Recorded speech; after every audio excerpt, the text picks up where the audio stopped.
जा जा चली जा यहाँ से, वापिस ना आ जाना इस घर में दोबारा। हाँ हाँ जा रही हूँ मायके, जब तक आप लेने नहीं आते ना तब तक नहीं आऊंगी। चल आरव। छोड़ इसे, इसे कहाँ हाथ लगा रही है? इसे अपने मायके से साथ लेके आई थी क्या? आरव नहीं कहीं जाएगा, ये तो यही रहेगा। नहीं आऊंगा मैं। कितना बेशर्म है तू भी, अपनी दादी और बाप के कहने में चलता है। क्या हो गया ज्योति, ये क्या तमाशा बना रखा है तूने? मम्मी मैंने तमाशा बना रखा है, आप भी अपने बेटे का ही साथ देते हो।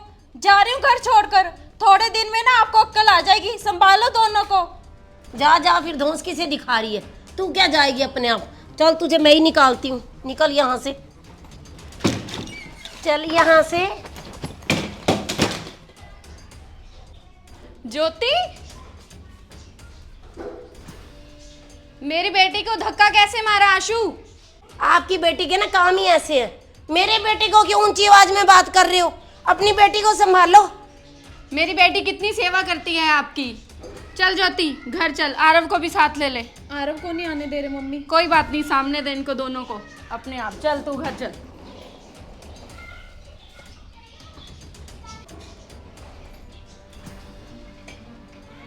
अच्छा हुआ हमारे ऊपर नहीं मुसीबत आई। मुझे तो लगता है इसने ना अपनी माँ को फोन कर दिया होगा आशु। क्यों? पक्का है मम्मी, ये तो सारा दिन अपनी माँ को चोरी चोरी फोन ही करती है। अरे तूने इतनी लड़ाई क्यों करनी थी? अब आरव को कौन संभालेगा? आप संभालोगे और कौन संभालेगा? अरे आशु तू भी ना बस हर चीज मेरे ऊपर छोड़ देता है। तुझे शर्म है थोड़ी सी भी? ट्यूशन का टाइम हो रहा है। अरे सब कुछ तो वो देखती थी। जा उसे तैयार करो, ट्यूशन भेज जाके। मैं नहीं कहीं भेज रहा उसे ट्यूशन टाशन, आप जाओ और भेजो उसे ट्यूशन। अब मैं सारा दिन घर पे बैठा रहूँगा आरव के चक्कर में? आरव को आप ही संभालोगे मम्मी, मेरे बाहर के भी और बहुत काम होते हैं। बाहर के काम होते हैं? अरे मैं क्या करूँ इसमें, बाहर के काम होते हैं तो? ये बेचारा कहाँ जाए? इधर आ, इधर आ। आज से ना तूने पापा के पास ही सोना है। अच्छा आशु पापा के पास। ज्योति तो चली गई है, कोई बात नहीं। अब ये कौन उठाएगा? उठा, तू बाप है इसका, तेरी भी कोई जिम्मेवारी बनती है। अब आपस में ना घर में लड़ाई चलती रहे हमारे। लग जा इसे तैयार करने और काम करने, छुट्टी कर ले ऑफिस की थोड़े दिन की। चल ट्यूशन का टाइम हो रहा है तेरा। कपड़े बदल लिए तूने? चल बैग उठा। भगवान, इसकी माँ को भी शर्म नहीं आई। बेटी को घर से ऐसे रोब से उठा के ले गई है। दो वक्त शब्द बुलवा देती बेटी से, माफी मंगवा देती, बोल देती कि ससुराल इसका घर है, इसको रख लो। नखरेबाज सी लेगी अपनी लड़की की टैची उठाई और चलती बनी तेरी नानी भी।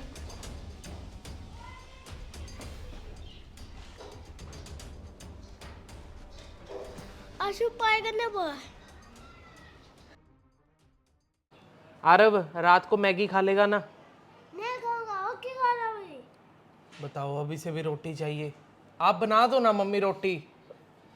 आशु बात सुन ले मेरी, ये बात बात पे हर काम के लिए ना मुझे मत बोल।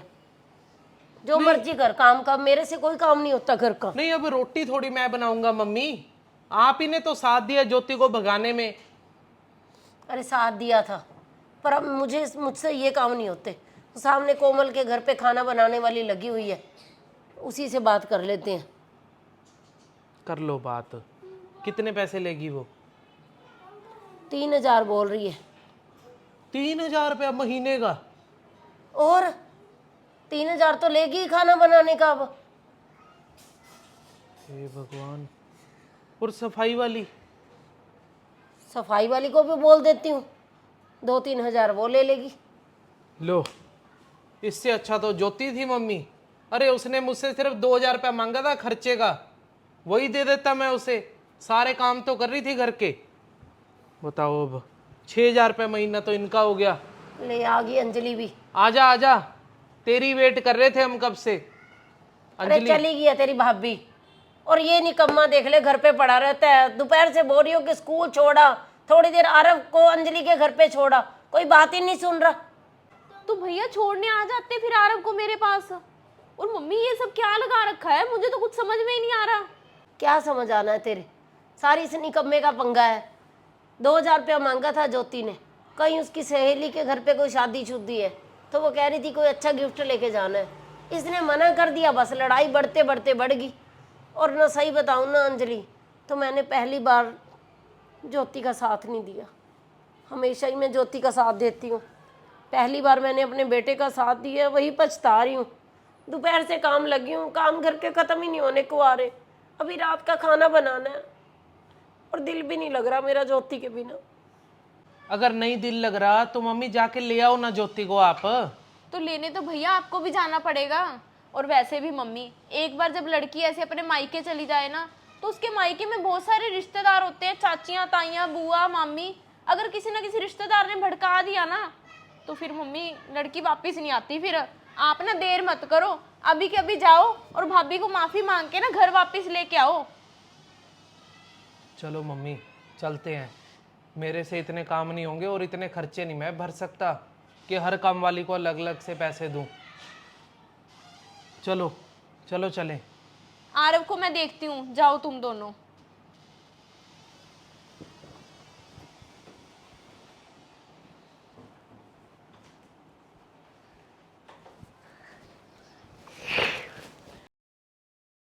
चल ज्योति अब घर पे, तुझे बोल तो दिया कि घर के सारे काम भी करवाऊंगी।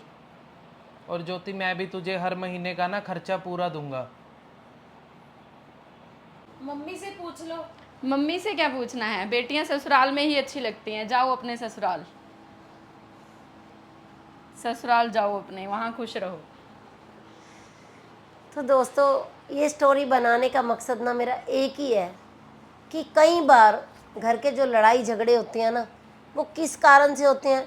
बेटे और बहू के अंदर कोई बात हो जाए ना, तो जो सास होती है ना, वो हमेशा बेटे का साथ दे देती है, और यही उनकी सबसे बड़ी गलती होती है। दोस्तों मैं तो ज़िंदगी के अंदर कभी भी मेरे बेटे बहू में लड़ाई हो जाए ना, तो मैं तो सिर्फ ना अपनी बहू का ही साथ दूंगी, और बहू का साथ देने से घर बसा रह जाता है। दोस्तों सिर्फ एक बार ज़िंदगी में गलती हुई है कि जब मैंने ज़िंदगी के अंदर ना सिर्फ आशू की बात मान ली थी और ज्योति को किसी बात के लिए अकेला छोड़ दिया था, और उस बात का अफसोस मुझे पूरी ज़िंदगी है और पूरी ज़िंदगी रहेगा। आज ऑन कैमरा भी मैं यानी अपनी बात को स्वीकार कर रही हूँ कि ज्योति तो मेरी ज़िंदगी है और मुझे बड़ी प्यारी है, और कभी भी मैं ज़िंदगी में कितनी बड़ी गलती हो जाए इसे माफ़ भी कर दूँगी, और हमेशा साथ भी सिर्फ अपनी बहू का ही दूँगी, क्योंकि बेटा मेरा अपने आप सब कुछ मैनेज कर लेगा। पर बहू मेरी बड़ी प्यारी है, इसे मैं कभी ज़िंदगी में अकेला नहीं छोड़ूंगी। स्टोरी अच्छी लगी हो तो शेयर कर देना और लाइक भी कर देना और एक प्यारा सा कमेंट भी कर देना। मनचंदा फैमिली ब्लॉग को फॉलो ज़रूर कर लीजिए।